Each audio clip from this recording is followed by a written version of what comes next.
What are your strengths and weaknesses? Sir, ये सबसे चूतिया सवाल है सर। सबसे पहले तो स्ट्रेंथ है ही नहीं। In English, please. I'm telling you. Why will I tell you my weaknesses? मैं आपको अपने स्ट्रेंथ वीकनेस के नाम पे बताऊंगा। जैसे English! I am a perfectionist, मैं वर्कोहॉलिक हूँ, मैं इनोसेंट। English! बैंक क्या लौड़े, क्या इंग्लिश इंग्लिश इंग्लिश लगा रखा है बे।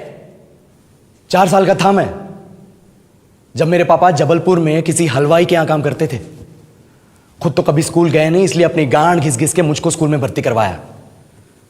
अब कहने के लिए तो वो इंग्लिश मीडियम स्कूल था, लेकिन साले हमारे टीचर लोग खुद हिंदी में बात करते थे। हमारे स्कूल के लड़के एक दूसरे से यो व्हाट्स अप डॉग ऐसे बात नहीं करते हैं। क्या भौंक रहा है तेरा लंडा आजकल है, ऐसे गले मिलते हैं।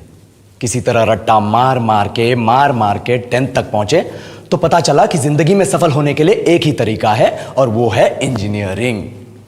सब यही कहते थे, माँ बाप, टीचर लोग, गली का वॉचमैन भी हमसे पूछता था, और भैया कैसी चल रही है आपकी तैयारी, भग बेंचो तुमको क्या करना है। इसलिए हमारे स्कूल के बच्चे हम सब पहुंच गए बकरों की तरह, मैं IIT, मैं NIT। अरे जिस बच्चे ने अपने बाप को जलेबी तलते देखा है वो तो यही सोचेगा ना कि जिंदगी में पैसा ही सब कुछ है। I did not choose this engineering life, sir, and neither did this engineering life choose me. It was shoved down my throat by my teachers while my hands were tied to my back by my friends and my parents watched in silence. और English सुनेगा तू मादरचोद तो सुन।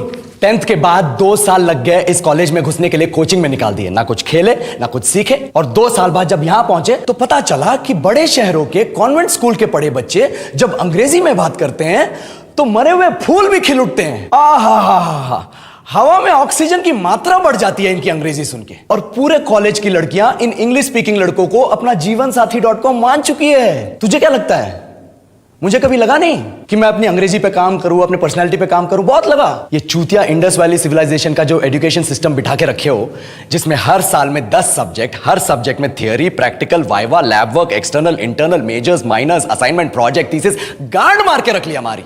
महीनों तक नहाना भूल जाते हम लोग, और फिर हमारा परसेप्शन बना देते हो कि हम ऐसे ही रहना चाहते हैं। अब इस साल में एक बार कल्चरल फेस्टिवल आता है, एक बार, उसके लिए भी प्रोफेसर से भीख मांगनी पड़ती है। अरे बिना इंग्लिश बोले, बिना लड़कियों से बात किए कौन गांडू रहना चाहता है वैसे?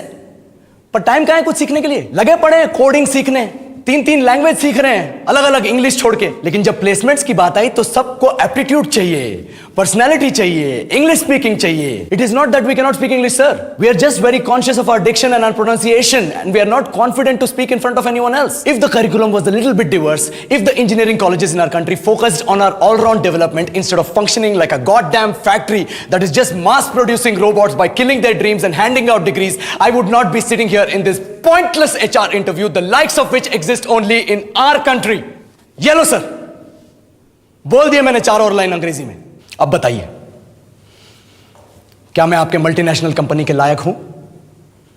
Do I have the potential to be a slave of your esteemed organization?